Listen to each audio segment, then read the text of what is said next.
Hello people, so this time's question for beating odds with ordinary is that what are the major differences between therapeutic और physiotherapy exercises and normal exercises? कहने का मतलब ऐसे कौन से major differences देखने को मिलते हैं जब भी आप एक normal exercise करते हो और physiotherapy exercises में।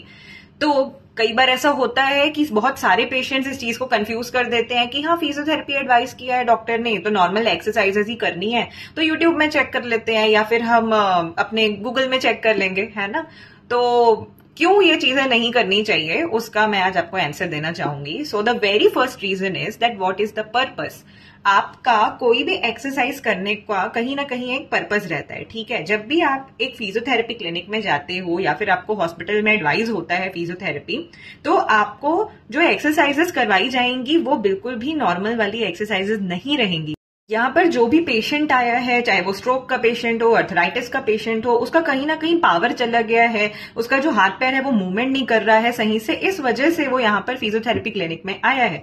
तो इसकी एक्सरसाइजेस में और जो नॉर्मल एक्सरसाइज या नॉर्मल वर्कआउट लोग करते हैं जैसे कि योगा हो गया, वर्कआउट्स हो गए, वॉट एवर, जुम्बा है ना, जिम एक्सरसाइजेस हो गए, ये सारी चीजें बहुत डिफरेंट होती है। Then the second thing is your supervision. कभी भी फिजियोथेरेपी एक्सरसाइजेस में आपको एक प्रॉपर फिजियोथेरेपिस्ट की जरूरत है, क्योंकि थोड़ा सा भी ऊंच नीच या कहीं भी गड़बड़ी हुई दैट मीन्स आपका जो चीज बेनिफिट होना था वो कहीं ना कहीं पूरा चला गया। जो कि नॉर्मल एक्सरसाइजेस में आपको अगर आप एक बार गाइडेंस मिल गया किसी ट्रेनर से या किसी भी सही जगह से, तो आप अच्छे से कोई भी एक्सरसाइज कर सकते हो आगे इंडिपेंडेंटली भी।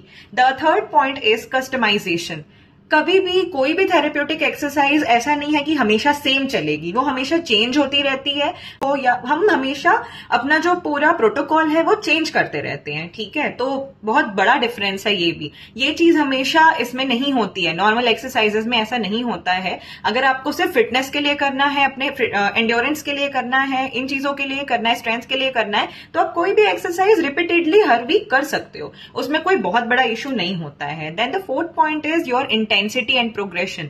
कभी भी अगर कोई पेशेंट एक्सरसाइज कर रहा है तो हम कभी भी कोशिश करते हैं कि या तो वो माइल्ड से मॉडरेट में जाए, डायरेक्टली उसको हाई इंटेंसिटी एक्सरसाइज नहीं कराएंगे, ठीक है। अब ये चीज जो नॉर्मल एक्सरसाइजेस में होती है वो उनका माइल्ड मॉडरेट ही एक पेशेंट का हाई लेवल है। Because of these things please please please normal अपने फिजियोथेरेपिस्ट को जाकर के आप एडवाइस लो, नॉर्मली उनके एक्सरसाइजेस करो जो वो थेरेप्यूटिक एक्सरसाइजेस बता रहे हैं, and stop searching it on internet, because उसमें जो भी चीजें बताएंगी आपको पूरा एक जनरलाइज वे में बताएगा।